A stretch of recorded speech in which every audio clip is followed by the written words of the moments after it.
নমস্কাৰ। মহাপ্ৰভু শ্ৰী শ্ৰী গৰখীয়া গোসাঁই থানতো এই যিটো আমাৰ এই শক্তিপীঠ কামাখ্যাৰ ধামত এতিয়া ৰজস্বলা বসুমতী ৰজস্বলা হয় বুলি এটা নীতি পালন কৰে আৰু তাত ধুমধামেৰে মহাযোগ বা মেলা আজিৰ পৰা উৎসৱ আৰম্ভ হ'ব।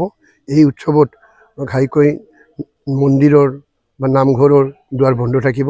এইখিনি পূজা পাৰ্বণ নচলিব আৰু অহা 10 আহাৰলৈকে এই অম্বুবাচী মেলা থাকিব। দুৱাৰ সম্পূৰ্ণ বন্ধ থাকিব আৰু 11 আহাৰত নাম প্ৰসংগ কৰি অম্বুবাচী নিবৃত্তি কৰা হ'ব। এইখিনি নিয়ম পালন কৰা হয় মহাপ্ৰভু শ্ৰী শ্ৰী গৰখীয়া গোসাঁই থানত। দৰ্শনাৰ্থীৰ কাৰণে বন্ধ, যদি দুৱাৰ বন্ধ থাকিব। আমি নেমপ্লেট আলাই থৈছোঁ, নেমপ্লেটতে আঁৰি থৈছোঁ দুৱাৰ বন্ধ বুলি, গতিকে দৰ্শনাৰ্থী নাহিব, পূজা পাৰ্বণ নচলিব। 11 আহাৰত কোনো নাম প্ৰসংগ কৰি অম্বুবাচী নিবৃত্তি কৰা হ'ব, শেষ কৰা হ'ব। ধন্যবাদ।